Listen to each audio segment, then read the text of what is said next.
enflasyon var. Şu anda %10'lardayız yani. Bu büyük bir transfer, büyük bir miracle. Yani bu çok önemli. Bunu push edeceğim. Yani böyle bir ortamda yaşayan bir insanın productivity'si ile böyle bir ülkenin büyümesi şöyle bir arası çok büyük fark. Bu oldu tabii ki yani bu transformasyon. Bu da faizler. Yani bu kadar yüksek bir enflasyon environment'ın tabii çok daha yüksek olması lazım. Interest rate. Onlar da düştü. Yani bu güzel bir şey. Çok güzel. Öyle başlayayım. Çok sağ ol. Onu kapatmış oluyoruz. I want to talk about more currency deficit, like currency. I'm just going to try to sort of talk about really the economy, the positive, the growth and the risks and the again. More the financial sector, or I can do finance and the banks and sort of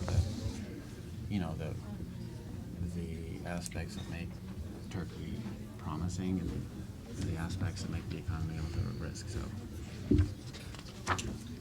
So this is going to be like one of the questions I'm going to ask at the beginning. I assume this will be for... No, that's definitely important.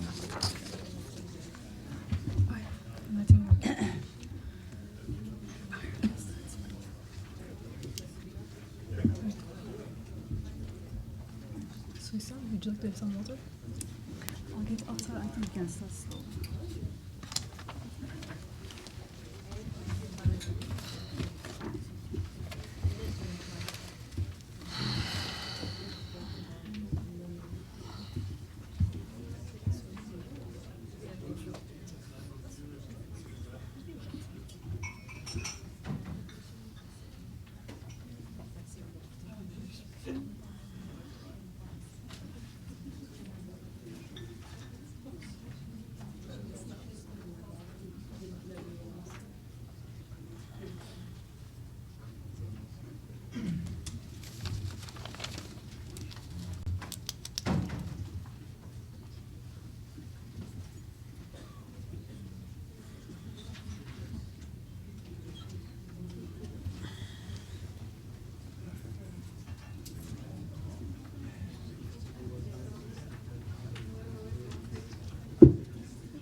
Ladies and gentlemen, good morning. We'd like to get started, so please start to settle in.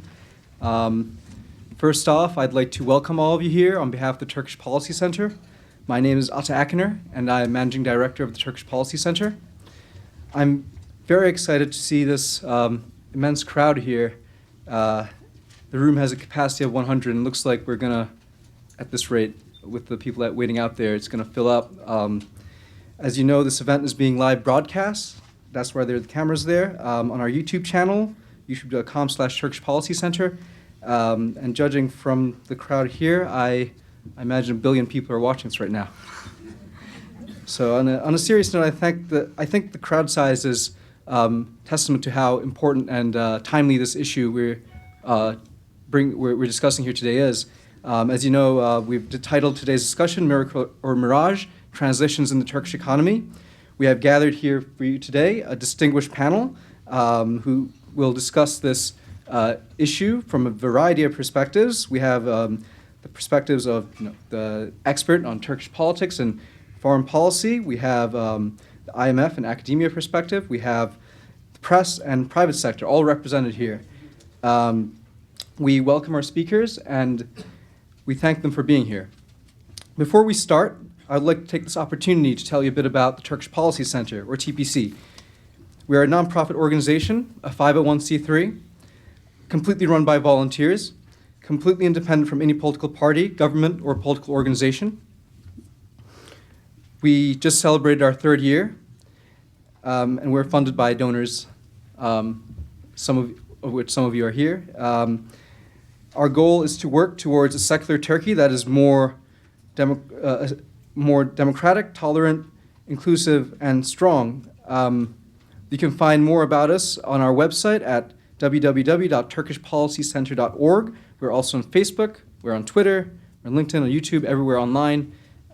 We have interesting events coming up. You can find out more about those online. We have interesting panel discussions besides this one coming up, including besides the hard topics like economy, say potential U.S. Turkey free trade agreement, or upcoming elections, but also other soft issues but important issues as well, such as human rights, freedom of press, women's rights, LGBT rights, etc. The event here would not have been possible without our sponsors, and I'd like to thank them. I thank the Global Business Dialogue for their generous support and assistance. I thank the Ataturk Society of America and its founders, Mr. Hüdayi Yavalar and Mrs. Mirat Yavalar, for their continued assistance, and I congratulate them for their latest achievement, the spectacular bronze statue of Ataturk in Sheridan Circle. Last but not least, I thank Güç Birliği for their support. Güç Birliği is a DC-based educational nonprofit that was established following the Gezi protests and is composed of volunteers who believe in democracy, transparency, and an efficient and sustainable economy. Güç Birliği supports projects that coincide with its vision by pooling expert opinion and implementing crowdsourcing strategies for a better and brighter Turkey, something that we as TPC can definitely get behind, and we look forward to working with them and our other sponsors in the future. And if any of you have any questions or suggestions, or if there's any projects that you'd like to work on together, please come and speak to me. I'd also like to thank, just before we start, also a few other people from TPC who were, without which this event would not have been possible. Asli Koksal, who will be the moderator today. I'd like to thank Ayşe Bria Cohen, right there, Asha Özbey, Erdem Değirmencioğlu, and Yurtlar Özcan. Again, please visit us at turkishpolicycenter.org. Now, without further ado, I yield the floor to Asli Koksal, who will be our moderator today and is TPC's Economic Policy Fellow. Again, thank you all for coming.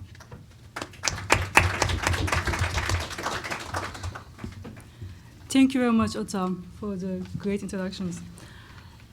I'm just going to jump to our job objective directly. Our objective today is to share 4 experts' viewpoints about the Turkish economy.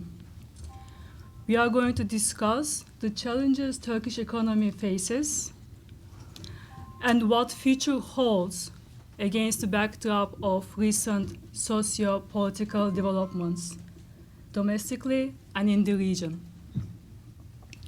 There has been much discussion about the performance of the Turkish economy under the AKP government. The Turkish government claims a miracle. They claim that the GDP expanded by more than threefold over the last decade. However, some prominent scholars note that this is a misleading and simply a wrong number. Actually, according to these experts, the annual growth rate of over the last decade is about 3.6%.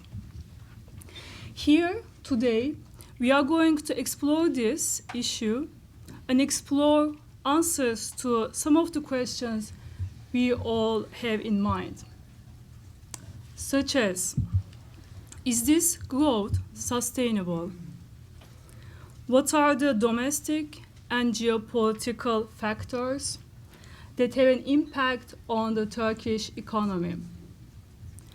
What happens to the Turkish economy when U.S. Federal Reserve begins to tighten U.S. monetary policy?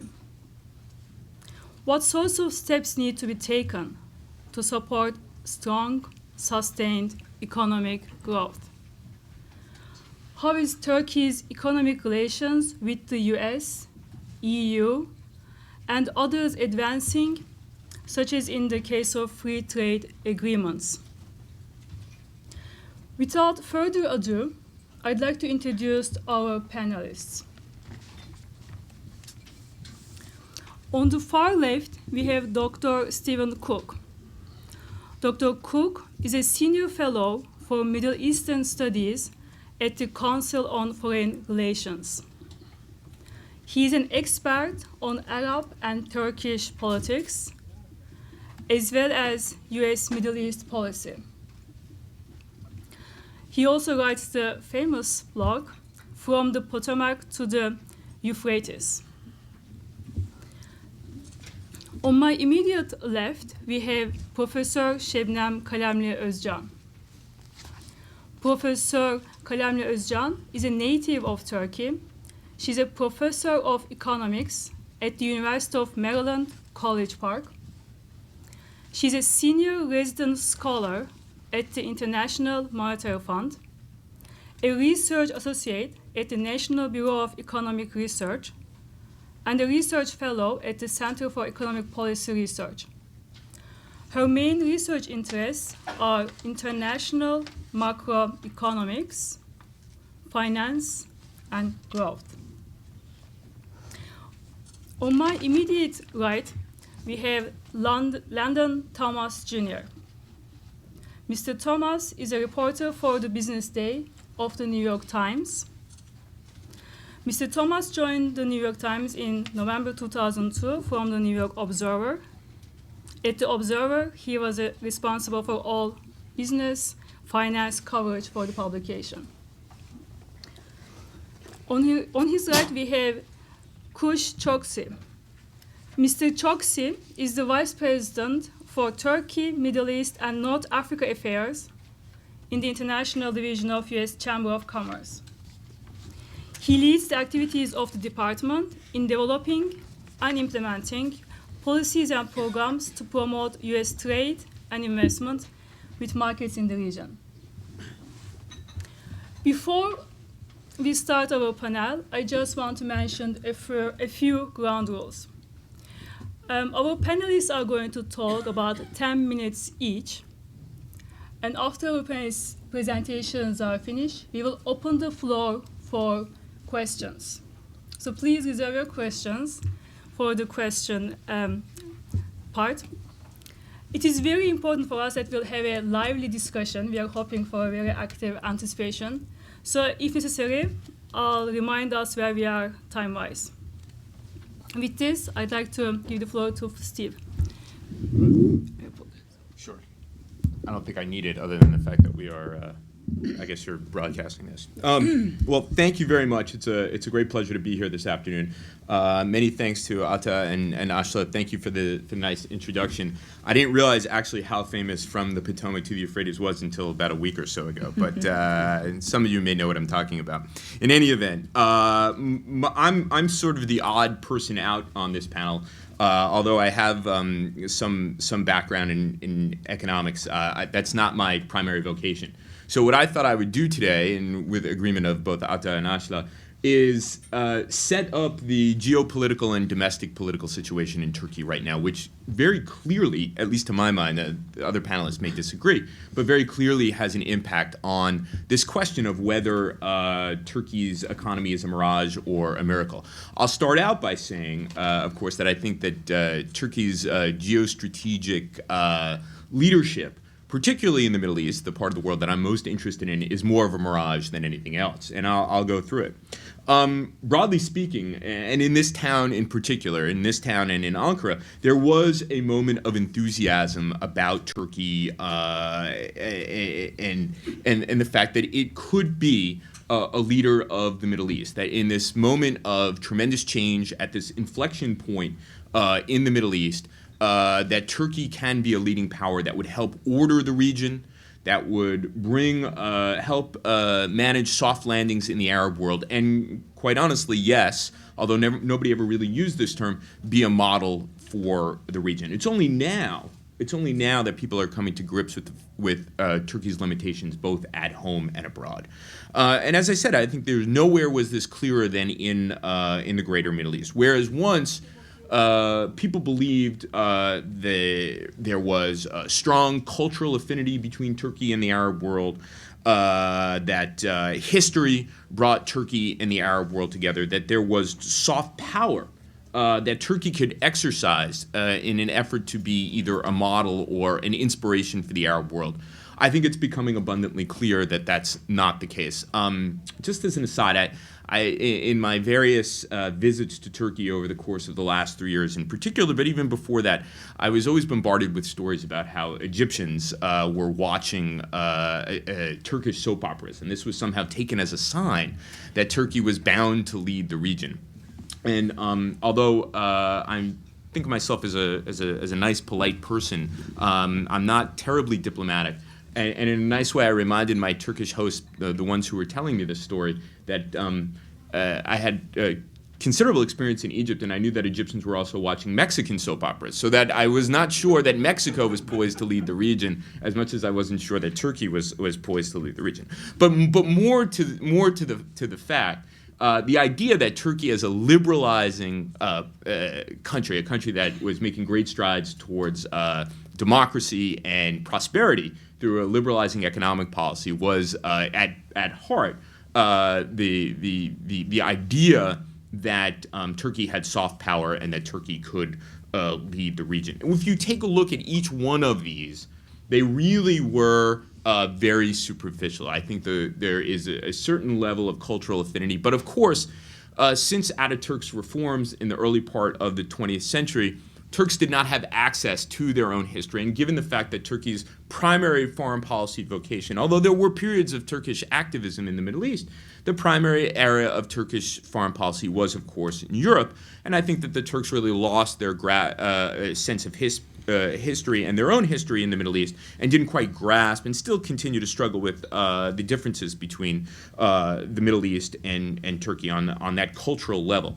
I also think that there was a sense that history was overplayed. Of course, over the course of the last decade, there has been a veneration of the Ottoman era led by the Justice and Development Party. In my frequent visits to Istanbul, I've been struck by the Ottomania that has taken grip of the city. Ottoman food, Ottoman this, Ottoman knickknacks. I think my children have various and sundry things that evoke the Ottoman period in Turkey. But while there are many Turks and opinion leaders in Turkey who venerate this period, there are an equal number of Arabs who look upon the history of the Ottomans in the Middle East not with the same kind of awe. There are Arabs who are still alive who remember their grandparents or their parents being taken away in Anatolia and essentially disappearing there. So I think that the history is fraught. Turkey, although obviously very different from the Ottoman Empire, there still is a sense of a colonial legacy in the Arab world that is not entirely positive from the perspective of the Arab world. And as I said before, I think the soft power issues were somewhat overblown, whether it was the fact that Egyptians were watching Turkish soap operas, or the fact that there were posters of Tayyip Erdogan in the Sabra and Shatila refugee camps, I think did not at base make much of a difference in terms of Turkish leadership in the region, especially after the uprisings that have swept the region. And to the extent that, at least on this last issue, on the Palestinian issue, to the extent that it waxes and wanes in Arab public opinion, and that at this moment, where Arabs are focused almost exclusively on their internal dynamics and building new and just societies, the idea that the Palestinian issue and the Justice and Development Party's leadership of the Palestinian issue would garner Turkey significant benefits in the Arab world, I think is misplaced. Overall, in the region, Ankara now currently has an extraordinary erosion of Turkey's strategic position in the region during the last 6, 8, 9, 12 months, has difficult relations with Saudi Arabia, its ally in the conflict in Syria, difficult relations with the Qataris, another ally in the conflict in Syria, extraordinarily difficult relations with Egypt, particularly after the military coup on July 3rd. Clearly, ongoing problems with Israel, and, of course, difficult relations with Iraq. That is considerable because what I have named are the major powers of the region, which I think, as I said, suggests a massive erosion of Turkey's strategic position in the region, to the extent where Turkey is left with Erbil and Gaza. Now, Erbil is important, and it's particularly important within the domestic political context at this moment. But it is much different from the Turkey that people imagined beginning in 2005, 2006, and that really took off in 2011. But I think that overall, the most serious consideration for Turkey and the region reflects back on Turkey's current domestic politics. And this is the way into discussing the Turkish politics. The fact that Turkey's strategic position and its soft power have eroded so much over the course of the last year is a function of the fact that you cannot hold yourself out as a liberalizing, democratizing, economically successful country. You cannot hold yourself out as an inspiration or a model to an entire region of the world that you aspire to lead and use the tactics of deposed Arab autocrats. Never was that clearer than in the Gezi Park protests, in which I was an unfortunate but a little bit of a willing participant, if only because I wanted to, sample the difference between Egyptian and Turkish tear gas. Turkish is worse, by the way.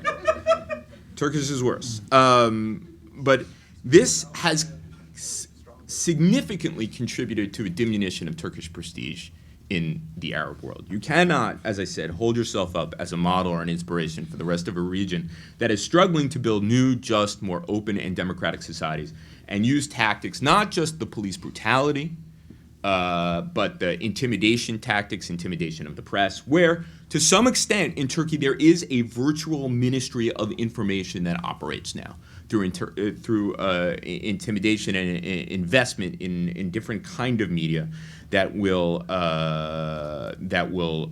offer the government's narrative on virtually every issue.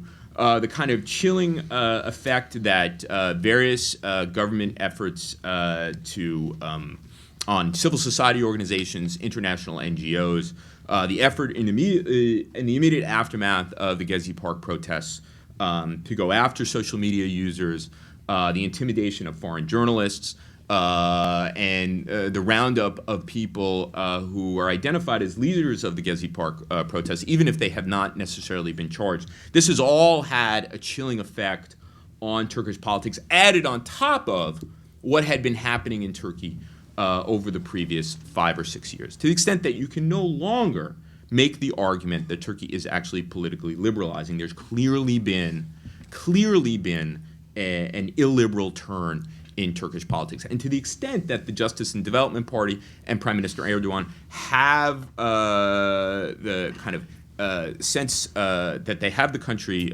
sewn up, they have not been willing to take into account the little more than 50% of the people who did not vote for them. I think that both of these issues, the geopolitics and the domestic political problems in Turkey, and turbulence, which is likely to continue, primarily because in the new mobilized groups of people really have no way of channeling their political desires for change, because Turkey's opposition parties haven't offered a positive vision for the future. It's clear to me that this kind of political turbulence will continue, and that's why you see some of the more recent and slightly odd pronouncements on the part of the Prime Minister and policy proposals on the part of the Prime Minister. I don't think it will get much better. I think that Turkey's strategic position is at a low and will continue to be at a low. I know that Foreign Minister Davutoglu was here this week. This was a massive effort at damage control, which I don't think convinced much of anybody. There is a sense that zero problems is back, but it has an empty, kind of spent quality to it after a very difficult last couple of years in which Ankara clearly had an advantage, but did not grasp the history, the politics, the culture, the signals coming from the region and the region around it to really capitalize on it. I'll stop there. I'll leave it to my colleagues who know much more about the economy to really link these political and foreign policy problems to the economy. My own 2 cents, and that's all that I have on the economy, is that in fact we are looking at a mirage. And one of the things that I've found in the discussion of Turkey's economy that people seem to be afraid to talk about, and of course I only have anecdotal information on this, is what seems to me a very significant consumer credit bubble that at some point is likely to burst. Thanks very much. Thank you. Thank you very much, too.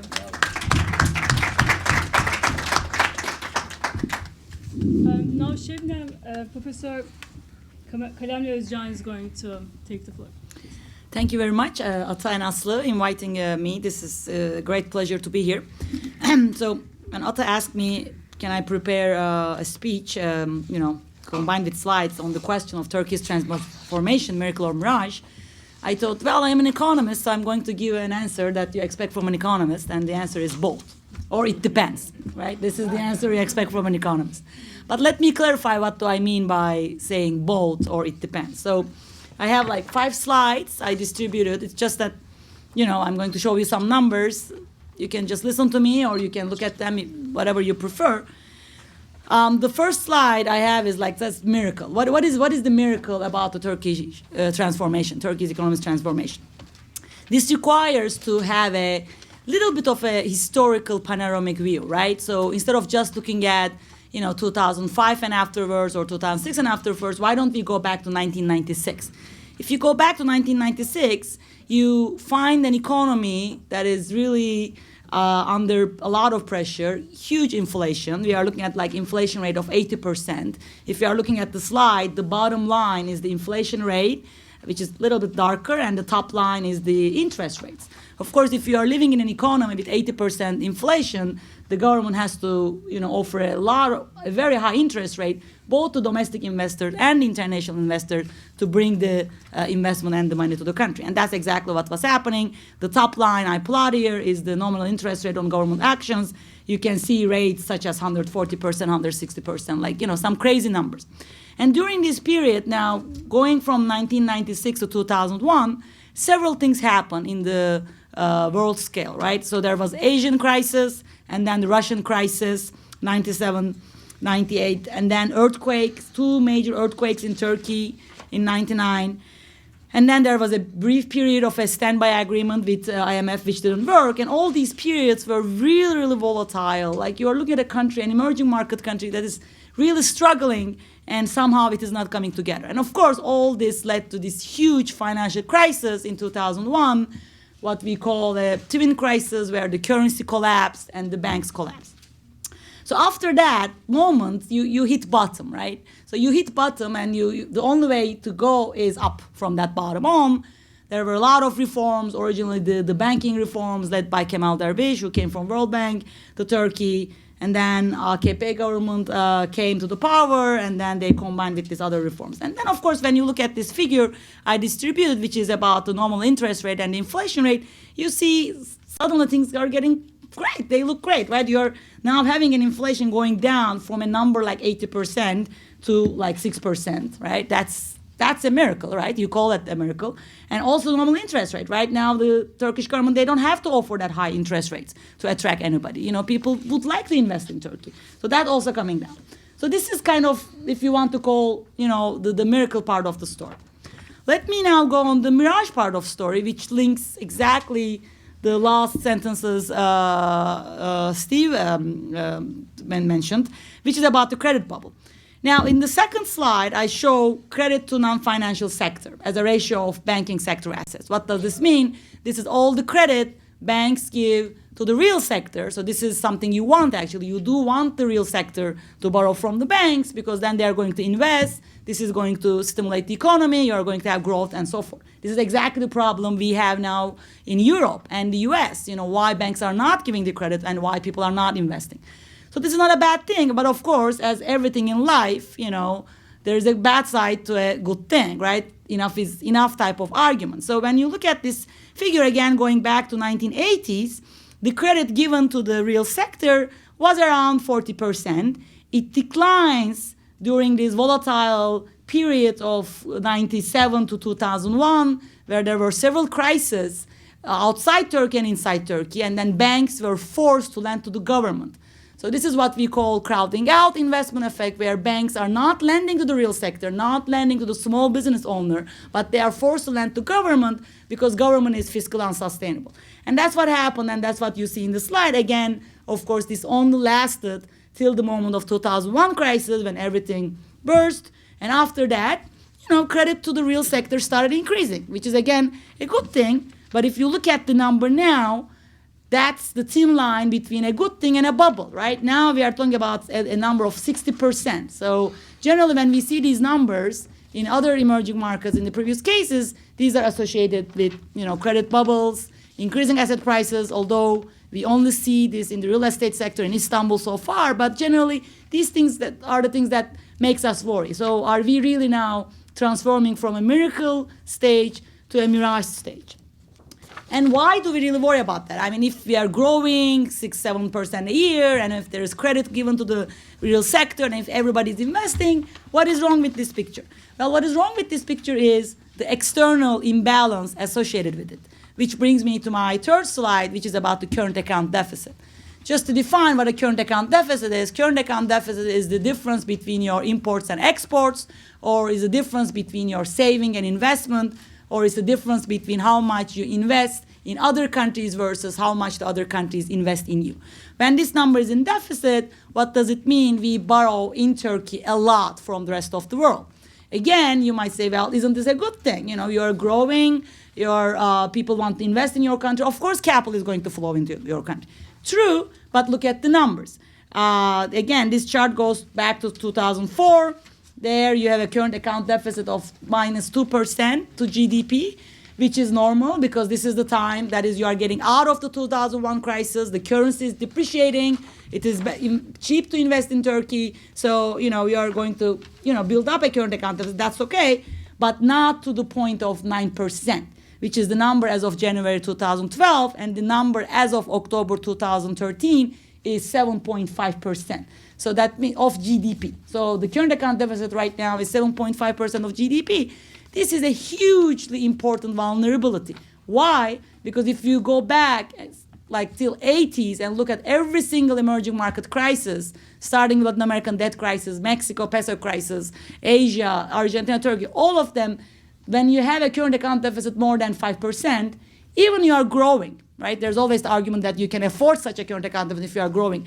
Even you are growing, it's actually going to end up with some very painful adjustment because of the phenomena we call sudden stop. What a sudden stop is, foreign investors suddenly decide, well, maybe I shouldn't finance this deficit, maybe I shouldn't invest in country. And that can be anything from an assassination, which what happened in Mexico, to a Gezi Park event, to anything, right? It doesn't have to be linked to an important economic fundamental. Anything can reverse the investor sentiment. Example, May 21st speech of Federal Reserve Chairman Ben Bernanke. He didn't talk about a reversal in the U.S. interest rates or a U.S. interest rate policy. He just talked about this is going to come, right? Nothing happened. He just talked about the possibility of this is happening. And what happened? There was a huge capital outflow and sudden stop in the 5 fragile countries, as Morgan Stanley named them, and Turkey is being one of them, pretty much in a week, right? So this just suggests, even before anything happened, that having a huge current account deficit, needing that external financing, puts you in a very, very vulnerable position. What makes this even more vulnerable is the inflation. If you look at, this is my fourth slide. Turkey is an inflation targeting country. What does it mean? They target a predetermined level of inflation, which is around 5.5%, 6%. And that's this line that I show. Now, you can be a little bit above or below this target, that's okay. But right now, they are pretty much around 10%. It come down a little bit recently. So we are talking about a 4 percentage point inflation differential, joined with a current account deficit, which highlights an overvalued currency. So the way to go is, fine, this is happening, there is some overheating in the economy. What you do, you let the exchange rate drop, right? You're a floating exchange rate regime country, you let the exchange rate adjust. But what has happened again during that May event, after the Bernanke speech, there was heavy intervention by central bank. So why? I ask you, why a floating exchange regime country are not letting the exchange rate go? Everything shows that this exchange rate should go really, really more down, or the way it's reported, up, right? Now it's somewhere close to 2 TL, $1 to 2 TL. It should go even higher. The estimates show that actually it should depreciate another 10%. But they are not letting that. And the reason is, exactly as Steve mentioned, there's a lot of FX dollar debt in the economy. Not by government, but by the private sector. And this is worrying because it's exactly what we have witnessed during the Asian crisis. Nobody expected Asian crisis. Nobody. Why? Fiscal situation was good, inflation was low, government was good, no sovereign debt, no government debt, because nobody saw this huge dollar debt exposure of the private firms, right? We learned about it after the crisis happened. Very similar story here. So, and of course, Turkish government and central bank, I think, realizes this fully. They did several different procedures to reduce this down, but I don't think it came down to a level enough that to justify that you don't worry about the exchange rate anymore. So just to bring this all together, the answer is really Miracle and Mirage, both in my view. And I just want to clarify, everything I'm saying here is my personal views, and they don't represent the views of the University of Maryland or the IMF. These are my personal views. All the pictures I show you based on my personal research from my personal research papers. So my view, based on my research, is what happened in last decade is a miracle. But you have to understand it, right? You are starting from a point where you hit bottom in 2001, and you are going through this decade where the other part of the world, developed part of the world, was in trouble, right? Starting with the 9/11 events in US, and then recession, and then obviously Lehman crisis, and then Europe. So this is a time where investor sentiment shift more. Well, maybe emerging markets is the better place to invest right now. Let's go there. So during this time, which is a great time, it should have been used wisely in terms of structural reforms. If you want sustainable growth, you have to do structural reforms. That's why I never get into discussions like 6%, 8% growth. This is irrelevant. Having 8% growth or 6% growth or 12% growth over 10 years, fine. If you have minus 3% growth in the next 10, you have zero. You have to have 2-3% growth over 100 years. This is what US achieved. This is what Europe achieved. This is what developed world achieved. Sustainable growth. When we talk about sustainable growth, we don't talk about decade. We talk about 50 years. We talk about 100 years, right? How do you achieve that? I don't see any structural reforms done in this very nice tide of the last 10 years where all the opportunity was there to have the sustainable growth. In my view, the current growth model of Turkey is not sustainable. I think a lot of people realizes that. That's exactly why for a long time, central bank, they were trying to engineer a soft landing exactly to avoid another big crisis. And I think to a certain extent, they have been successful because everything on the paper tells us that there should have been a crisis by now in Turkey. There should have been a sudden stop with these numbers, but it didn't happen. Apparently, all this new macroprudential policy framework is helping a lot. But on the other hand, as I said, when you have these type of vulnerabilities, any little trigger can start things going downhill, and then that is going to create a painful adjustment. So I think in the short term and the medium term, there are still several things to do on the policy side, both in terms of structural reforms and in terms of dealing with these vulnerabilities, which is current account deficit, rising inflation, and the dollar debt exposure of the private sector. And I think without doing these, it will be very, very hard to sustain growth. Thank you very much. Thank you. Thank you very much.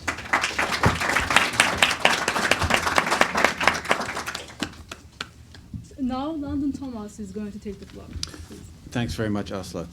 So I'm going to speak to you right now from my current perspective as a journalist covering economic and financial matters in Europe and the Middle East. But I also would like to speak a bit from a past perspective as a student who went to university in Istanbul in the 80s, and as an investor in Turkey in the 1990s, where I worked. I invested in Turkish companies for Morgan Stanley.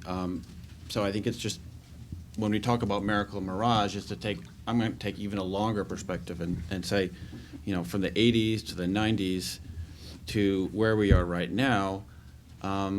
It is a pretty extraordinary accomplishment what this economy has achieved. Not so much on the basis of 9% growth or 8% growth in the current year, but compared to what we see in the neighborhood, not the Middle Eastern neighborhood, but the European neighborhood, which Turkey, as Stephen has said, has always generally tended to think of itself as a crucial member of. 3% growth this year, no one in Europe is close. More or less a balanced budget, primary surplus, meaning you strip out interest payments, you're in a fiscal surplus. I think Germany is the only one that approaches that figure. Government debt as a percent of GDP is 30%. So on those very important measures, Turkey actually, if you strip out inflation, could become a member of the Eurozone if it wanted to. So it's really important to sort of lay that out there and say, compared to 20 years ago or even 15 years ago, or when I first went there in the 80s, any thought that Turkey would arrive at that position would have been quite absurd. Now, Turkey is a fast-growing economy, and of course, as Sebnem said, one of the the risk-reward factors of any economy that grows fast is a current account deficit. Especially if you don't have the basis, a big oil stash or any other big cash stash to dip into. So Turkey must import a lot, and the risk there is that foreigners stop lending. I've lived through 2 or 3 foreign currency crises in Turkey in 1994. I saw foreigners zip away very quickly. The currency lost 80%. Later on, as an investor, I saw how fickle foreigners could be about Turkey. The doubt that the model, what Turkey was doing, could sustain itself. And then I saw in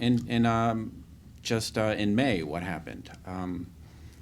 So I'm not entirely convinced that foreigners are going to run away. I can tell you very much, with certainty, that they are nervous. Turkey has to borrow $70 billion a day, $3 or $4 billion a month.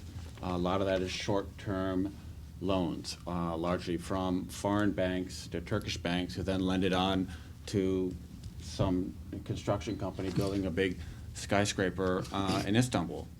All of that smells kind of risky. And if you go to Istanbul, you will look at the skyline and you will say, my gosh, what happened to that wonderful skyline that I saw on those nice posters in the 1980s, and just a couple of minarets and the sunset, and wasn't that beautiful? Now you've got all these big, shiny buildings, right there, and I don't like that. And the kids in Gezi Park didn't like that. And some of those buildings are monstrous. Some of them are empty. Some of them are built on a pile of leverage. But some of them are also fully occupied.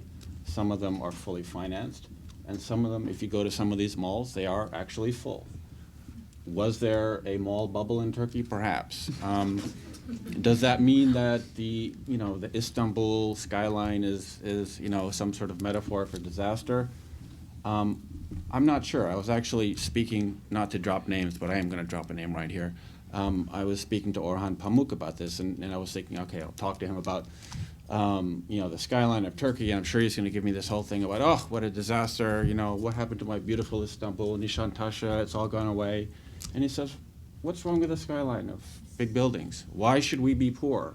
Why should we just have this Istanbul of minarets just for, and why should we not have buildings, and why should we not try to be ambitious and have a wealthy country? And I thought that was a fair enough point, as long as you can afford it.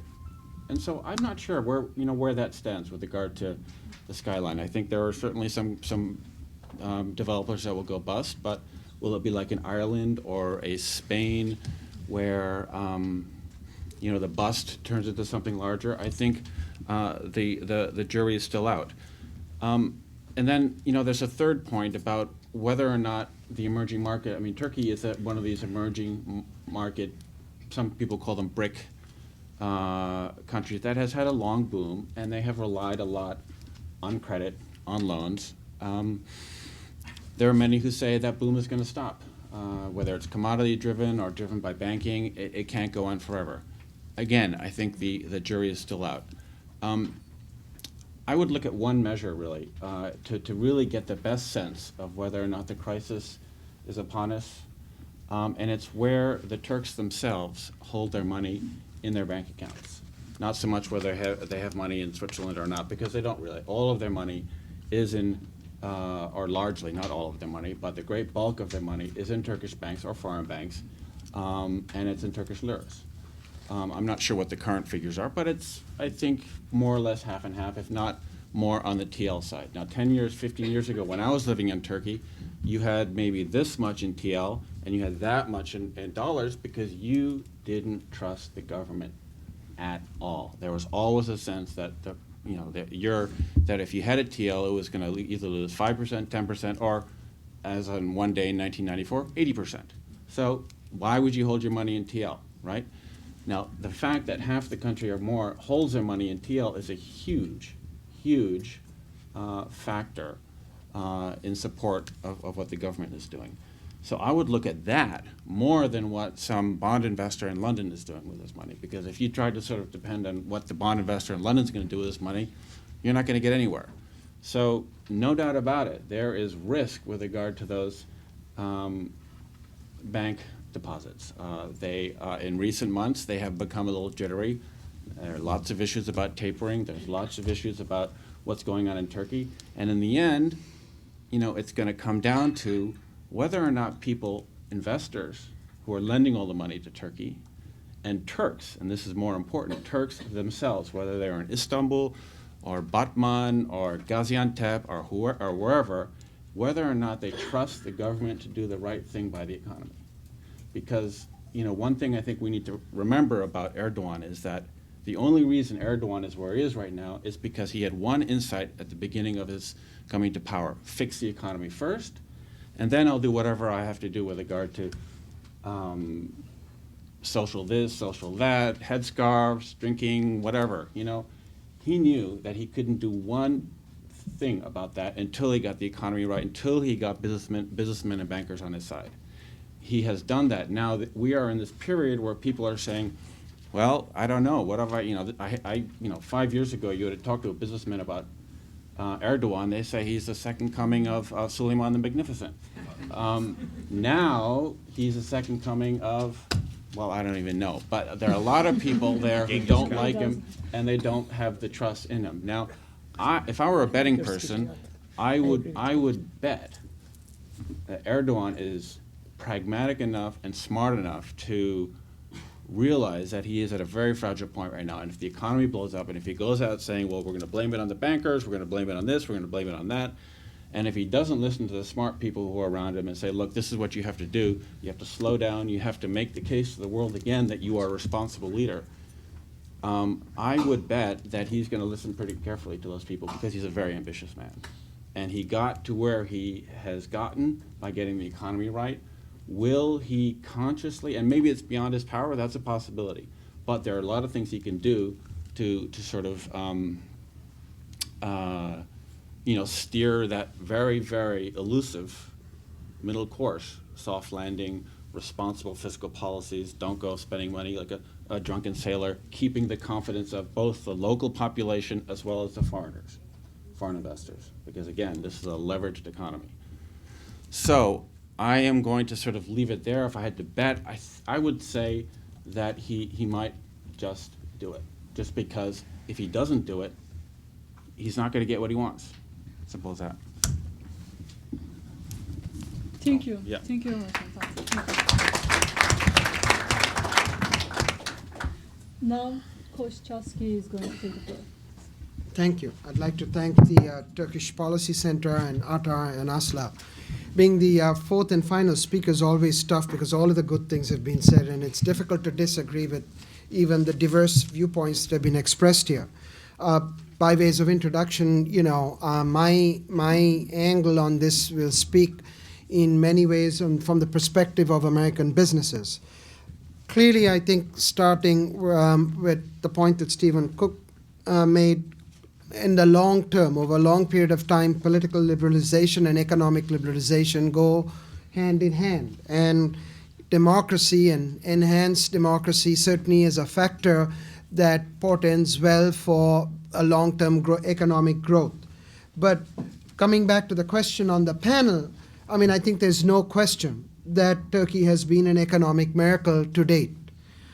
Its GDP growth over a very long period of time has been about 9%. 2011 was 9%, it's 3% today.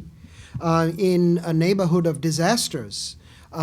That's pretty good, whether it's the Middle East or Europe. Turkey is the third fastest growing market for American agricultural products, just to give you a snippet. Turkey has moved to become the 17th largest economy in the world. On the European fiscal crisis, I think an argument can be made that Turkey avoided it because it held bank reserves at a higher level than did most of its neighbors. There was a while back where Turkey wanted to join the European Union for economic reasons. I think the narrative coming out of Turkey today is very different. The European Union, it would argue, needs it more on an economic side than Turkey needs the European Union. Its ambitious plans leading up to the 100th year anniversary in 2023 also has Turkey doing some things that are pretty good in terms of long-term economic growth, like investing in education. All of that said, I would like to talk a bit about Turkey's economic growth for a minute more, but also talk about what it needs to do, certainly on the economic side, if it is to maintain its economic growth, cognizant, of course, of the facts that the political fabric and the political changes in a country often impact economic growth, in spite of what you may do on the economic side. If you look at it, certainly from how American companies have viewed Turkey, particularly in the last few years, you see them gravitating towards Turkey, be it a Coca-Cola or Microsoft, as a regional hub. And Turkey in itself is made the infrastructure investments and increasingly the investments into education and a knowledge economy, so that it kind of leverages upon its geographic location to service international business as an economic hub. Clearly, I mean, if it continues on that path, there's tremendous opportunity. If you look south to the Middle East and Africa, if you look east to the former states of the Soviet Union countries, if you look north, whichever way, I mean, Turkey really has an opportunity to continue its economic expansion. It is certainly shown a proclivity to do the investments needed in its neighboring countries to further that. Where the United States comes in, and certainly our perspective from American business, there's potential opportunity. The bilateral relationship is relatively modest, and it's $20 billion. That there's tremendous room for growth and investment there. And there's tremendous interest on the part of American companies, and increasingly so on the part of Turkish companies that seek to partner with American companies and then approach third country markets in the region, be it in construction or anything else. There are a couple of things that are, worth drawing to note if Turkey is to continue its economic growth. There was reference to a consumer credit bubble. Clearly, one of the things that economists have cited is whether there's an over investment in real estate and whether there's a potential real estate bubble brewing. But more importantly, I think Turkey is at the juncture where it needs to engage the private sector in terms of its regulatory processes. And I think one area you see this is in the biopharmaceutical industry, which has faced significant market access barriers and challenges in Turkey. That said, Turkey has drawn up a plan in many of the new sectors that it seeks to grow in. The question is, will it truly engage the private sector and international investors, and would it create a process of dialogue with the private sector, a process of transparency in terms of its rule of law implementation, in terms of its drawing up of new laws. Certainly, it can move up the value chain if it did that. The life sciences sector, intellectual property protection are clearly areas of concern. And Turkey needs to address those issues if it is to continue on its economic expansion path. Just, in closing, so we can maintain time in terms of discussions, clearly, if you look over the last decade, Turkey has been an economic miracle. Can it continue to do so? It can, with the political caveats aside. Clearly, it has to maintain a path of economic liberalization, but it has to do so with a new lens. And it really has to engage the private sector. It's got to look at world-class standards if it wants to move to the next level in terms of its regulatory processes, in terms of how it engages with the private sector. And if it does that, then I think, and it it does that, the political issues notwithstanding, I mean, they have to be addressed to the extent that the events of Gezi Park, I mean, clearly impacted economic growth, and I think you'll hear Turkish political leaders cite that as a reference. We've heard them cite that as a reference point in terms of its economic impacts. So we see the glass as definitely more than half full. We see it as clearly the opportunity exceeds the risk. And I would agree with Landon that I think that Turkey has demonstrated the flexibility, hopefully, in the past, and will continue that way to check with its economic interest, check in terms of a course of action, because its economic opportunities are really at the forefront, I believe, of their political leadership. Smile. Thank you very much. Thank you. With this, I'd like to open the floor for questions. We'll take 2 questions at a time. Wait, let me get the microphone.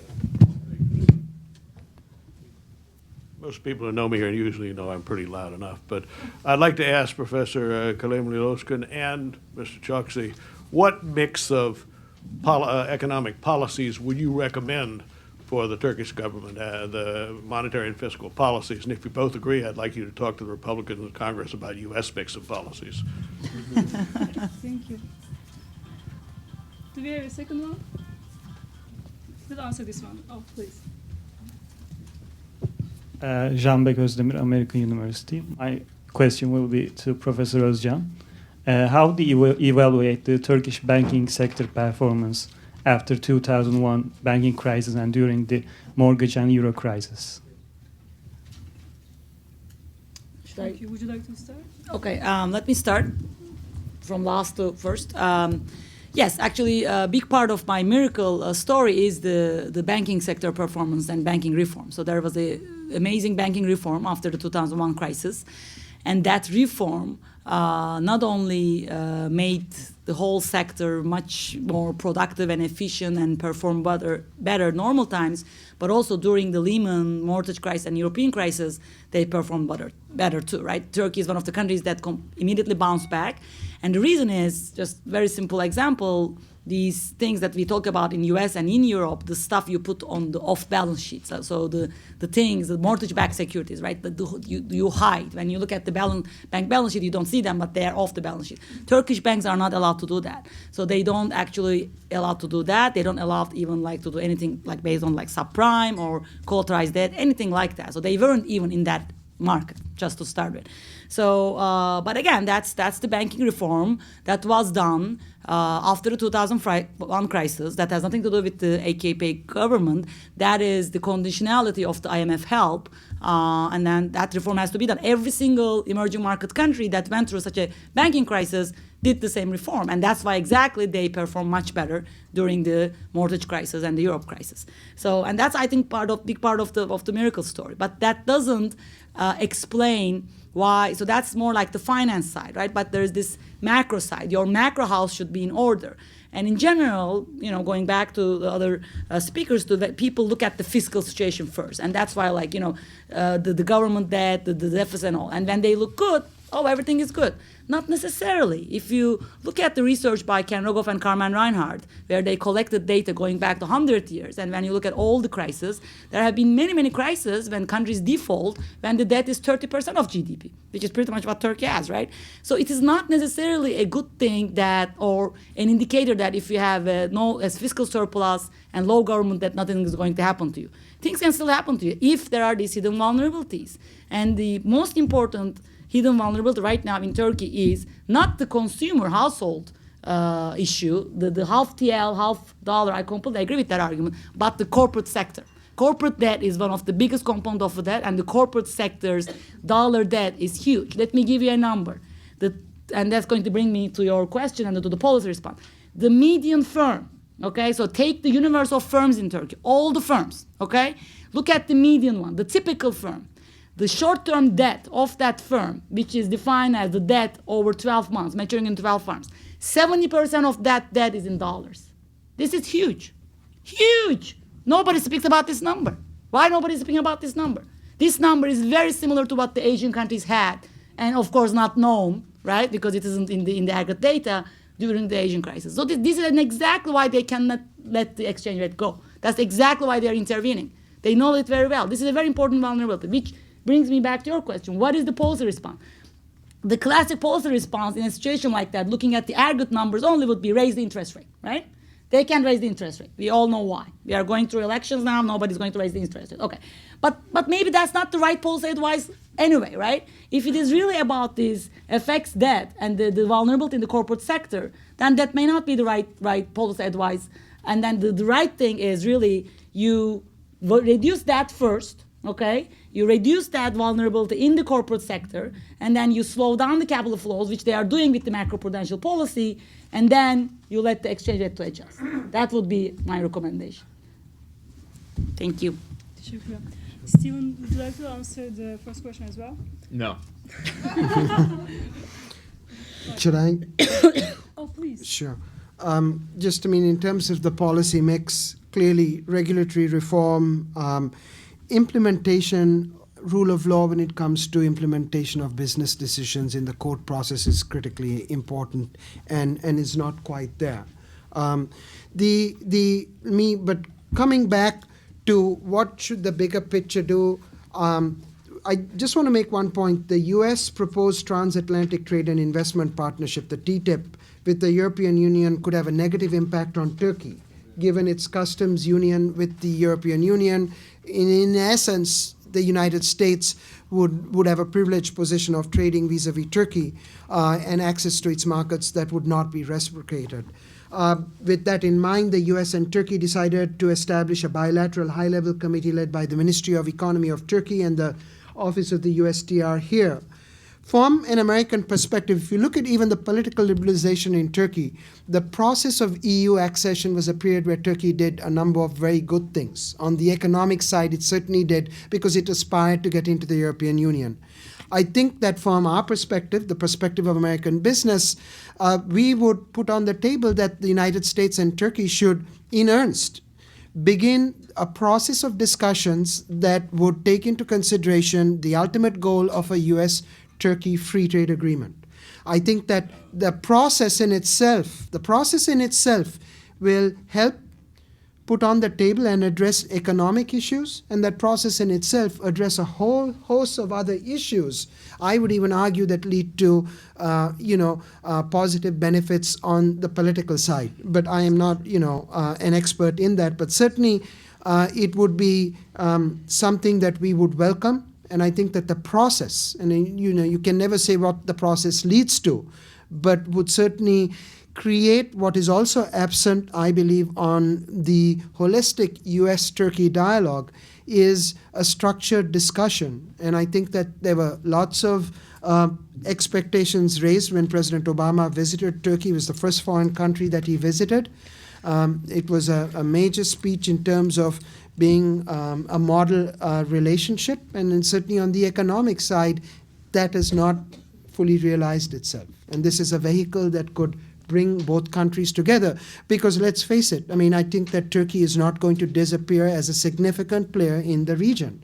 And I think that from a Turkish perspective, they see the economic issues and the political issues in terms of certain NES that we may have from them, be it overfly rights or anything else, interrelated. And when you see a NATO ally, make noises about potentially procuring defense technology from outside of NATO, one needs to think, what's going on in here. And I think that one way to enhance that relationship is the economic relationship. And I think an FTA would be something we would strongly advocate for.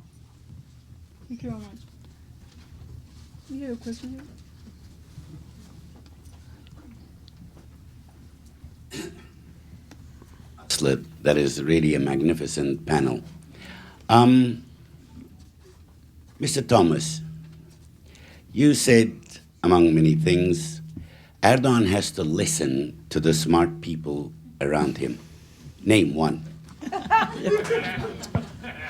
Your second sentence was, your second sentence was, he has to listen.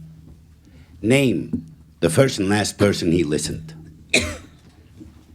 I would like to compliment you for your magnificent, you said that you didn't talk about economics, but you really highlighted the real true situation in Turkey. You have been a magnificent observer. I think that gas did a good thing in Turkey. Now, you said Turkey being a model country, that model has been set already in 1923. All the countries who bears the star and the crescent, and the model they took is typical Turkish Republic, and the only secularism Atatürk so farsightedly among all the things that he has done has seen and indicated, which a lot of countries benefited. Now, how on earth could this management at this stage, destroying everything, can be a model in the region? You're a little bit more exploitation on that. Thank you. Thank you. Do we have a second question? Thank you. National Embassy of Turkey. I got a very quick question to Professor Özcan on this picture related to bubble indicator in the banking sector. Do you think that is this the best picture to talk about bubbles? I think getting the assets to bank capital ratio would be a better sign of it. What's your hunch on that? I mean, I kind of have a feeling like a higher ratio, a higher share of credit to non-financial sector as a total bank sector asset would be a good indicator. And if this is a good indicator of bubble, other than the leverage measure, do you have a sense of a safe level? What would be the optimal, a good, quote-unquote, good level for this measure? Thank you. Thank you. Steve, would you like to start? Sure.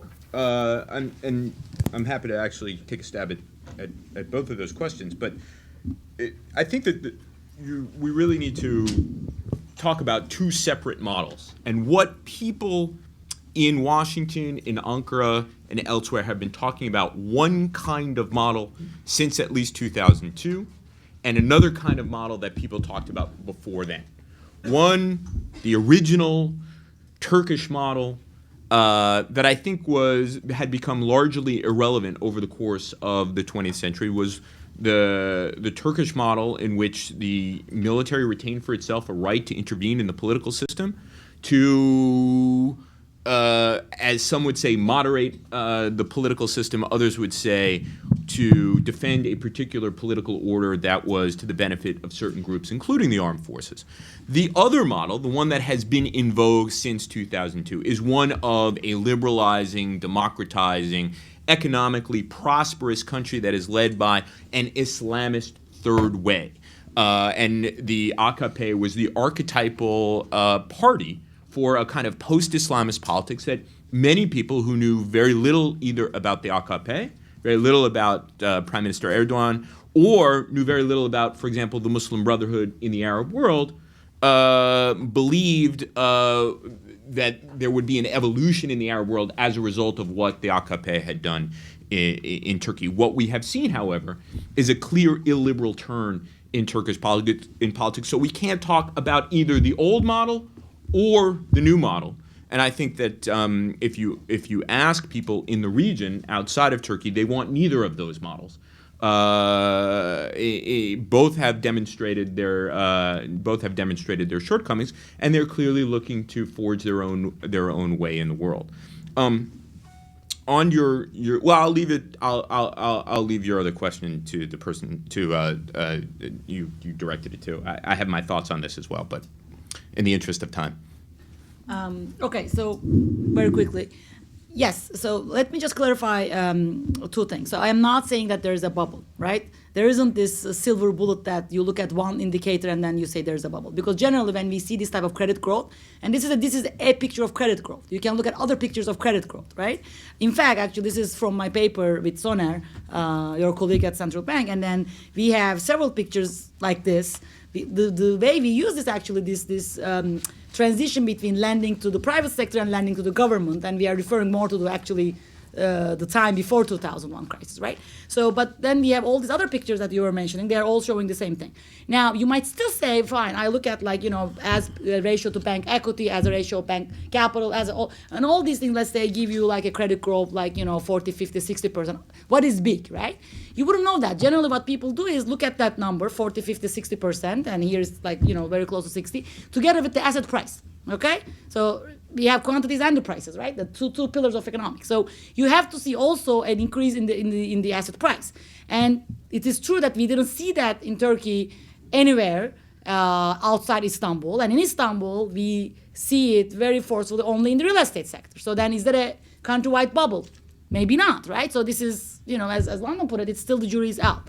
The issue is your institution, which is going to bring my second point that I want to clarify. We keep talking about the government and the AKP government, but I think a lot of credit goes to central bank. Turkey is an independent central bank. Central bank did several very interesting policies in the last 5 years, and those policies helped them to weather not only the Lehman crisis, but also to engineer this soft landing, right?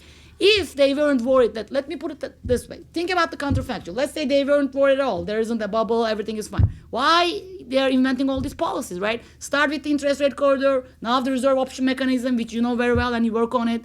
Many, right? So pretty much now you go to the central bank's webpage, there are 5 tools. I mean, here in US, we can't even talk about 2 tools or 2.5 tools, right? I mean, these guys have 5 tools. They have 5 policy tools to deal with the situation. Why? Because they also realize that this can happen. This is a huge risk. They realize everything and they want to deal with it. And I think so far they did a pretty good job. But the risks are still there, right? That's the point I want to make. Thank you. And now Landon is also going to address the first question. Yeah, with smart people that Erdogan listens to. I mean, look, there is no doubt if you've lasted that long in politics, there are going to be some smart people around you. Whether or not you listen to them is another question, but I'll just name one. Mehmet Şimşek is the Minister of Finance, and he worked at Merrill Lynch for a while. Very sharp guy.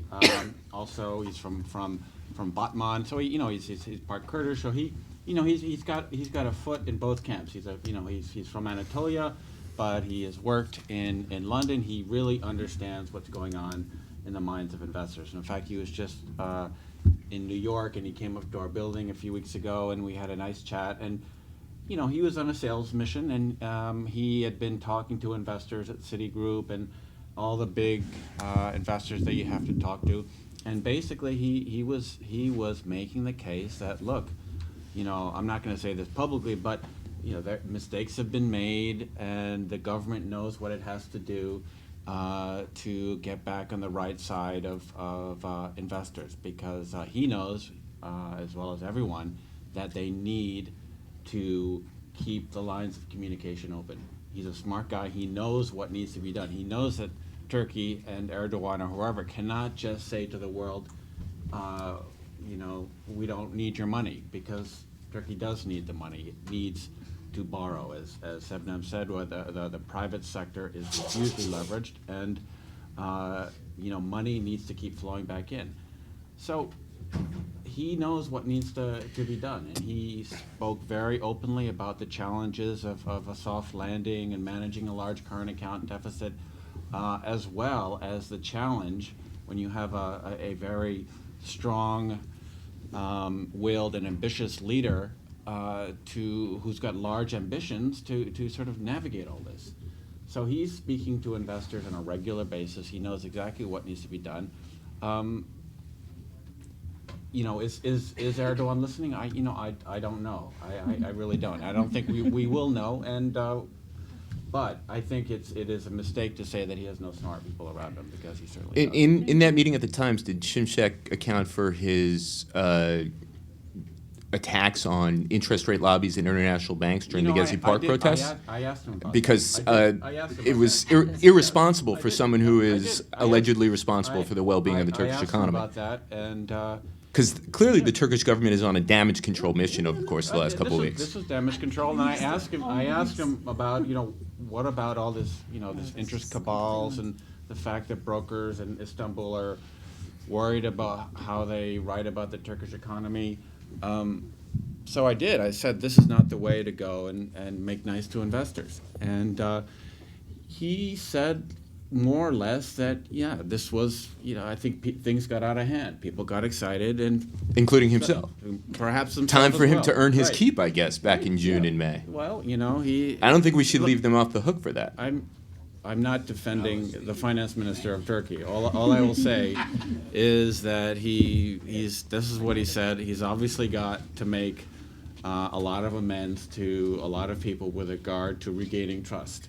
Whether or not investors listen, and whether or not Erdogan sort of gets the message that you can't go around saying that there's a cabal of bankers and foreign investors and gosh knows who are bent upon sinking your economy and country. In the end, I would suspect that he knows that he can't go around talking like that. But the political advantage that accrues from such a dialogue is short-lived, and that the longer game is played by ensuring that you don't alienate foreign investors. But again, I am not saying that he's made the sale. All I can say is that he is he's still out there trying to get it done. Thank you. Good luck. Do we have more questions?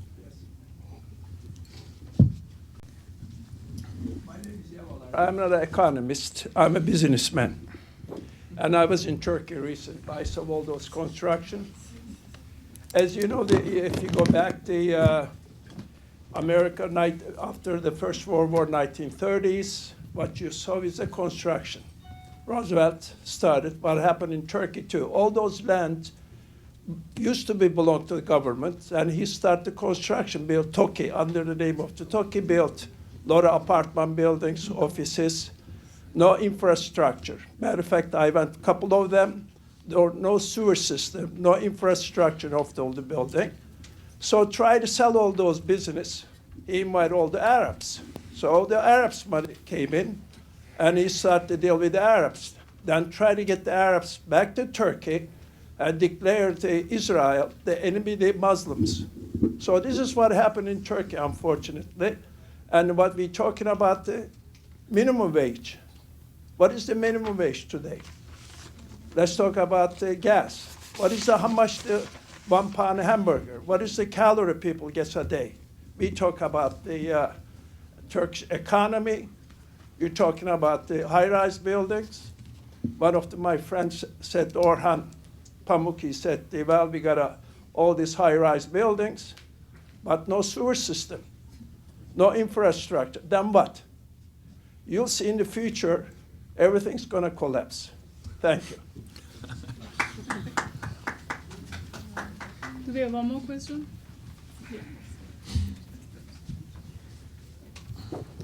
Pelin Aylangan with Dun & Bradstreet International. I'd be interested to get the panel's views on the role of research, development, and innovation in the role of sustained economic growth. I can't really name at this point the last time that Turkey actually developed and innovated something that the rest of the world really wanted to buy. And I can give you an example. A Turkish company manufactures parts for Pratt & Whitney helicopters, but the value-added component of that part is actually coming from Israel.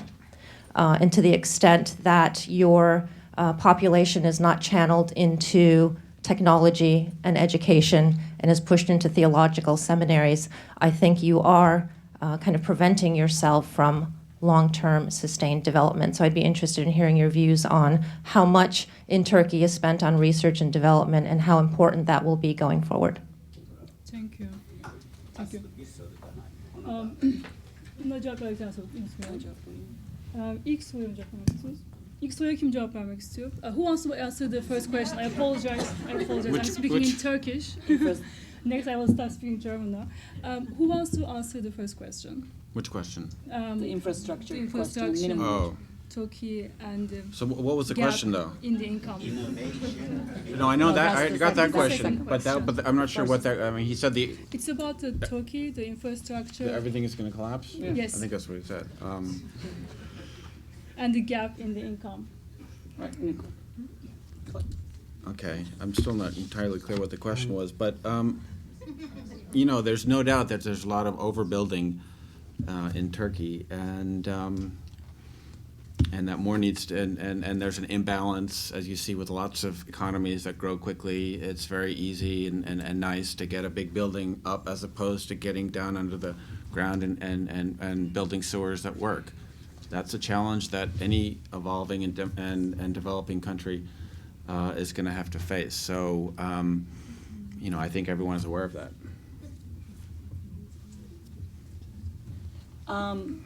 Yeah, so, I mean. Maybe we that's should go to the- that question. That sounds Yeah. more interesting. The Okay, R&D question.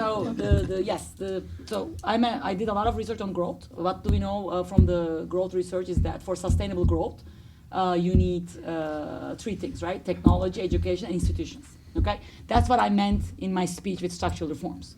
To get the education, technology, investment in education, investment technology, and institutions right, that's not going to happen in 2-3 years, right? So that's going to take a long time, but you start somewhere and it's going to take a long time.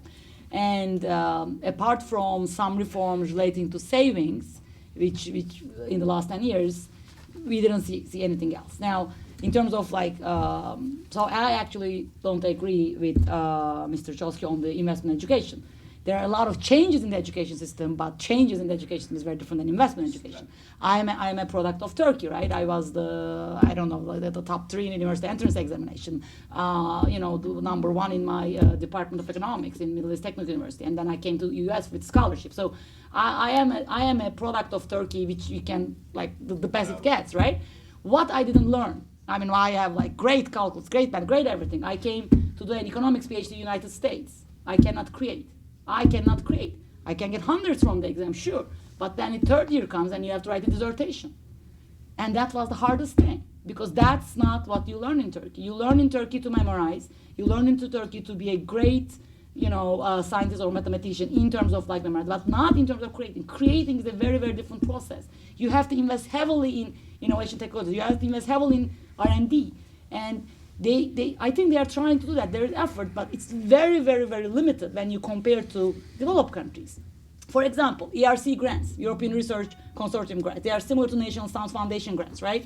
So Turkey is, as an accession country, Turkey can get these grants. And I also work in Turkey 2 years. I taught at universities there. There is just so much bureaucracy, and it's so hard, like, you know, when you get these grants, even like to use them. So like, you know, it's just that there's a lot of like barriers and bureaucracy in every step of the way. So like, you know, researchers, you know, people who want to invest in technology, most of them, I mean, the best brains, I would say, still go either to Europe or the United States. So you have to keep those people in, right? So that's really the things that you need to do. But this is not going to happen overnight. This requires a lot of time, a lot of thinking. And we do see some effort. There is definitely talk about this, but the outcome is not there, I think. But it's very, very important for sustainable growth and development. Thank you.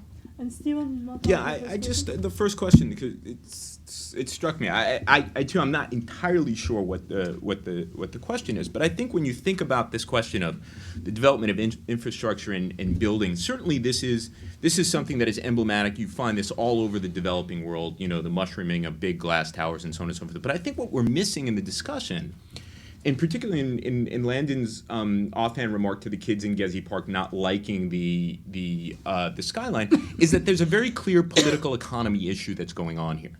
And that is that construction has been a way in which to share the wealth between the AKP and its supporters in the business community. In fact, construction has become an important patronage network for the AKP, and as it has consolidated its power over the course of 10 years, it needs to feed the beast more and more and more and more. And so you do have some buildings that are occupied and useful, and you have others that aren't because there's no real rationale for them to be there other than to pay off business-friendly people. And that's why Gezi Park was not just about architectural tastes. What it was about, and what the skyline is a metaphor actually for the consolidation of a one-party state, the arrogance of power, the emergence of crony capitalism, sensibility that you find in the Arab world and other parts of the developing world, police brutality, et cetera, et cetera, et cetera. An entire group of people who have absolutely no say on their public spaces, where they live, and so on and so forth, because a single party has essentially sewn up the political issue. The political arena. That's the political economy. I have no idea. I'm not an engineer. I'm not an economist. I don't know whether these things are going to fall down or not. But it's clear to me that there's not entirely an economic rationale for these types of things. I would agree. I mean, I'll add to that.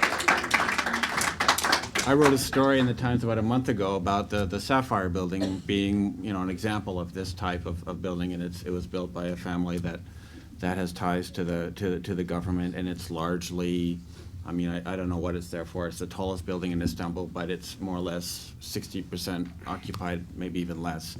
The question is that the norm, or is that just the exception? There are certainly more of those probably, but again, is it fair to say that the Sapphire building built on a pile of debt because the developers had ties with the AKP? Is that mean that that's the way all of Turkey is going, or is that just something that you see in every single real estate boom, these type of crony situations? Well, that doesn't make it any better. I'm not saying it's better. So the question is that, and if, it's out there, everyone knows about it, and the question is every building on the skyline that you see representative of that dynamic? I don't think so. I think certainly there are a bunch that are, but does it mean that they all are? I would think perhaps not. Can I add something here? Please. I mean, true. Like, think about China, right? So, like, actually, a similar situation is also, going on in China or some other Asian countries. But I think the difference is, again, I don't think you can think Turkey as a closed economy on its own, right? Turkey is a small open economy. It's not a large economy where it can affect world prices or world investors. The difference between China and Turkey may be both type of cronyism going on. China has a lot of state-owned enterprises in the construction sector. The difference is China has a lot of savings and a lot of reserves, right? That's why, China can weather an external crisis way easier than Turkey. China doesn't borrow 7 million a day. Turkey has to, right? So there is this huge vulnerability combined with this picture, and that's exactly the problem. This external weakness, which anything can go wrong any time. I think that's very important in Turkey's case. Choksy, you mentioned real estate bubble. Did you want to talk more about it? Is it possible to talk about bubble? I think it's related to what. Let me clarify. When you read about the Turkish economy, you see that one of a couple of things that people point out as dangers. Clearly, its lack of access to energy resources is a factor that any economist would talk about. When there is an when there's unfilled when there are unfilled office buildings, and there's tremendous lending to that sector. That's another factor, again, that economists cite. I just cite those as examples of, potential risk to the economy. That's all I was trying to say. But I think, regardless of where, Turkey is today, I think if you look at the path forward, if it's to continue its economic progress, things that economies do to move to that next level, rule of law, the engagement of a private sector truly in terms of when you create laws and regulations so that you're engaging the private sector in a transparent manner. Those are the building blocks that Turkey needs to vigorously pursue if it wants to continue its economic path and move up to become one of the top 10 economies in the world. Thank you very much. We have 1 and 2 questions. I have. Okay, so you're starting here.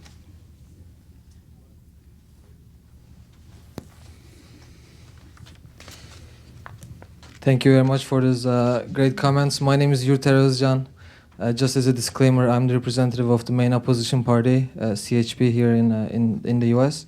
My question is to Steve. I have a lot of concerns with the foreign policy choices that AKP has been making. Namely, 2 of them. One is their strong consideration to purchase a missile system from China, which I don't still understand why a NATO country will even consider. And 2 is continuous efforts to build a Sunni Muslim bloc, sometimes at the expense of even collaborating with Al-Qaeda elements, as we've seen in Syria. Can I ask your thoughts on that? Thank you. Yeah. Oh, sure. I'm sorry. Second question was here, I think.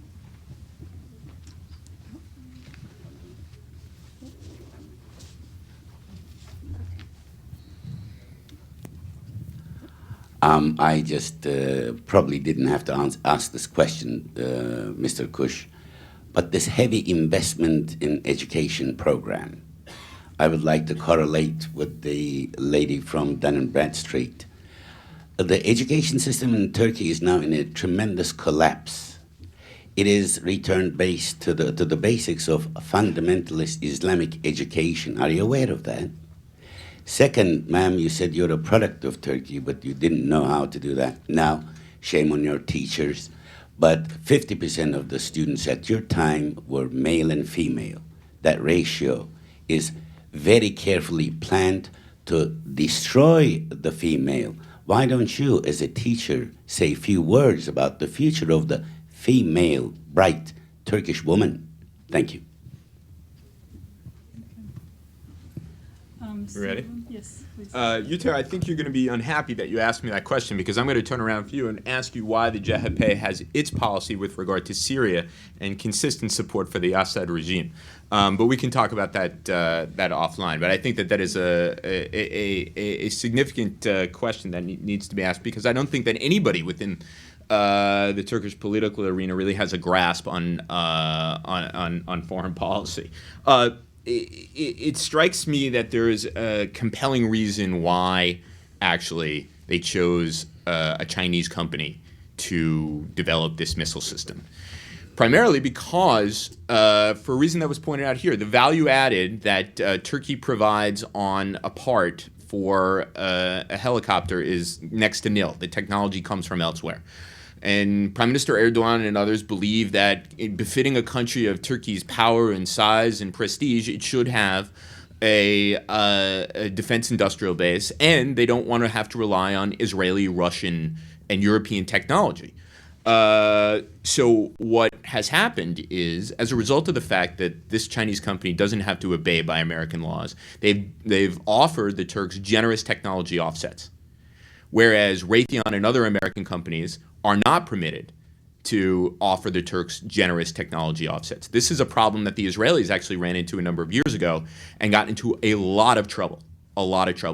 I think it's short-sighted on the part of the Turks because they will have significant problems in terms of interoperability. No Turkish company that even works on this project will ever be able to do any kind of business with the United States and so on and so forth. But nevertheless, it is in keeping with the idea that Turkey should develop its own defense industrial base, even despite the fact that there's such a dearth of research and development in these areas, and research and development and kind of technology value added in the economy anyway.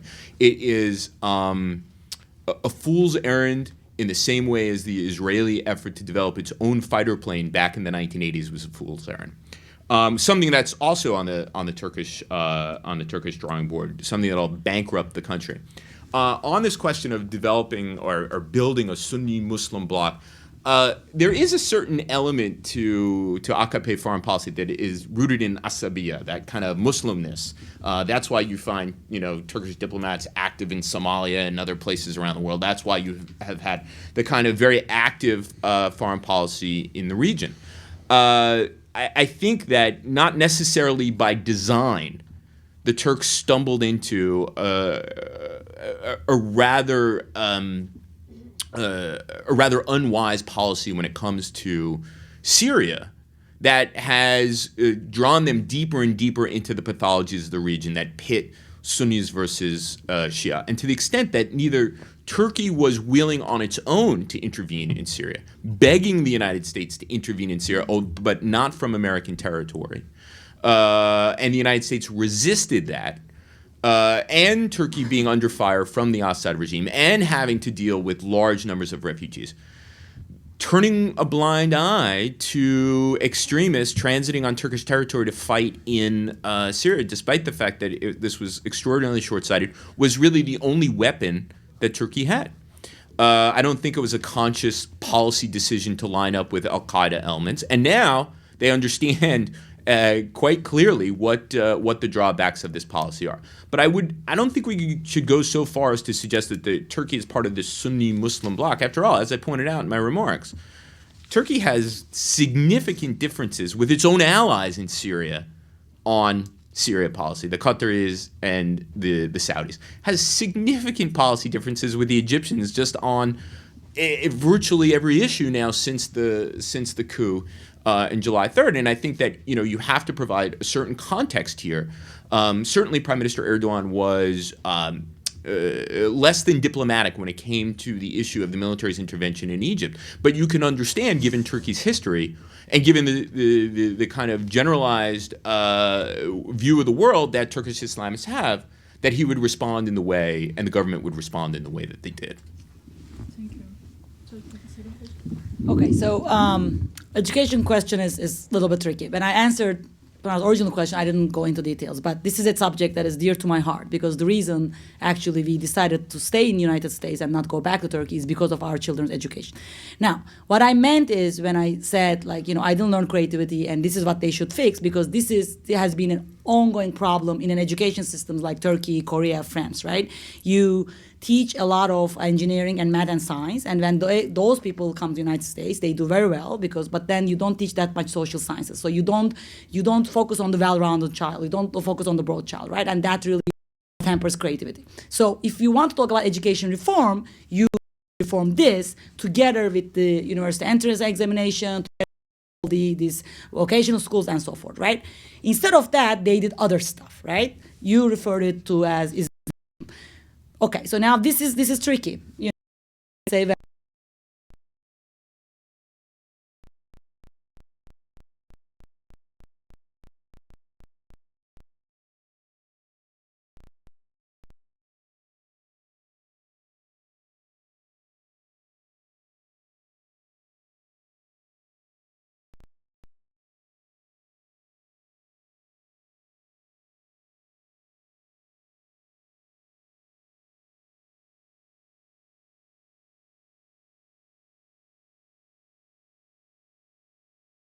ratio. If you look at the World Bank data, that has always been actually bad in a country like Turkey. But this is not specific to Turkey. This is also specific to other Muslim countries.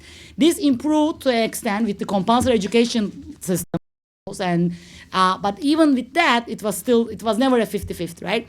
Is it going down right now? So I'm not sure. I didn't look at the latest data, but the way to deal with this is, as I said, right? Because there might be, again, I'm going to play devil's advocate here, right? What was with this 4-4-4 education system? Some people put it as Islamization, like you said. Government put it as freedom of choice. I want to provide this system to parents who want to send their, daughters to a religious school. Fine, there's nothing wrong with that, as long as that school is math, science, language, arts, technology, and everything is in that school, as the religious schools in other developed countries, right? That is what is an investment in education. The way it is going in Turkey right now, there's so many changes, so many transformations. Nobody knows what is going on. No parent knows what is going on. Every exam changes. And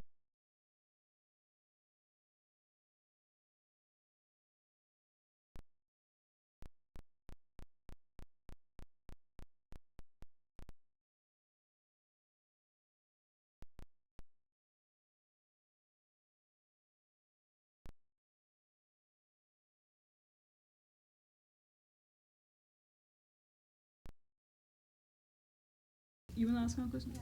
Please. Okay, I have a quick question because Toki was mentioned. My name is Aisha Cohen. I'm with the Turkish Policy Center. And as we're having our second panel in January is on urban development on January 15th at the National Academy of Sciences Transportation Research Board conference, I was wondering the current laws that are on the books to remove the environmental review process from mega development projects like the third airport, the third bridge, the financial center for Borsa Istanbul, all of these mega development projects that will radically alter the communities in Istanbul and beyond. If the environmental review is not necessary and if the Chamber of Architects and Engineers are banned from the urban planning process, do you think as the architects of these policies plan, the lack of professional consultation and reporting will attract the investment that they are looking for into these mega development projects? And will that provide the boon that they're looking for their economic development? Let's take another question. Here in the front.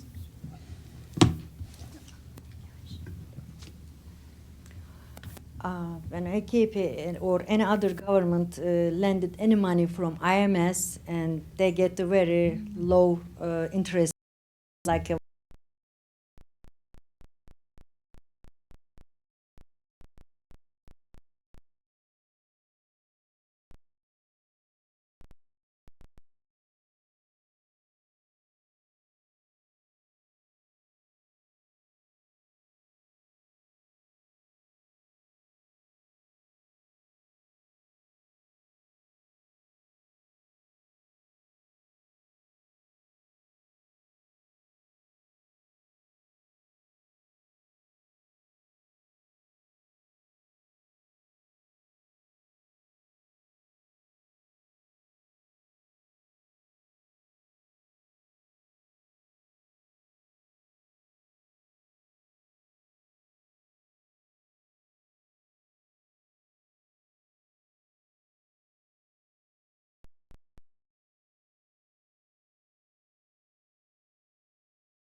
under these circumstances, how can you see the Turkey's future as a miracle or marriage for within 10 years? Okay. This is a question for all of you guys. Who wants to answer? Let's start with the last question. It's kind of more related. Well, I can just, I mean, I used to work on the Istanbul Stock Exchange, and I remember in the early days that there were a lot of Turks investing in the stock exchange.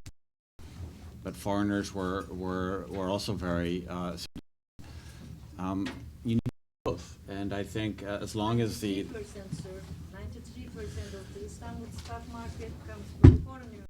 There's certainly a lot of foreign investors there too, but there's also, you know, if there is an incentive for a domestic investor to invest in a Turkish stock, he or she will do it. But it's not a very evolved, you know, I guess culture. The whole idea of it's largely speculative. There is hardly any mutual fund industry to speak of, so you don't have the institutional type of capital that goes into the market that you have, say, in a more developed market. But you know that comes with time. But no doubt, it's a speculative tendencies tend to be quite profound in the stock market, and that's just something you have to live through. Thank you. Does anyone want to address the first question? I mean, I would just, on the first question, just say that, I don't know the specifics of the environmental review. It's just that those types of international standards were what I was referring to when I said that it's the best practices that Turkey would want to follow if it seeks to attract foreign investment and continue the path of long-term economic growth. So if those specifics are missing, and those are what international investors and best practice calls for, then they should be included. Certainly when you look at free trade agreements with the US, that aspect of both environmental review and labor are critical. Thank you very much. Our time is coming to end, so we'll take the last questions if there is anything urgent. Anything? We have one question down there. It's the last question. I promised myself that I'm going to keep it quiet, but there was a wording at a certain point that the ultimate decision will be made by the Turkish people by guarding their investments either Turkish lira or in US dollars. And you compared it in the past that they weren't doing that in the 90s or 80s. Are you aware of the interest rates during 80s or 90s while this was happening? And are you aware of the interest rates right now on Turkish lira while this is happening? Just to add a little bit onto this, I heard that you went through a lot of Turkish related business like JP Morgan. I just heard the stock market. Were you in Turkey in the beginning of 80s where there was this, I'll say directly, the Ponzi scheme with the bankers, etc., etc.? Just these two questions, if it's okay. I wasn't in Turkey in the early 80s, but I've seen a whole bunch of Ponzi schemes, that's for sure, in Turkey and other places. You know, with regard to why Turks would have their money in FX or TL in the early days as opposed to now, I mean, the interest rate is important, but I think in the end it is also about confidence. So I'm not entirely sure what the thrust of your question is. I mean, there's no doubt there's a whole bunch of uncertainties that. So if I wasn't clear, let me clear up. Not many people work at JP Morgan, and people need money to go buy. And thus, if they see an opportunity to make their investment worth, they'll go for it. That's basically it. Right. So if the interest rates are now higher than what it used to be, right, they'll just go ahead and do it. Right, and they put their money in Turkish liras and feel quite comfortable doing that. I don't think it's at JP Morgan. I think it's largely at Yapı Kredi and Guarantee Bank. And, you know, I guess it stays there as long as people feel comfortable about having it there. Thank you. Thank you very much. I think with this we are concluding our panel. Please let's thank our panelists for coming here. And thank you very much.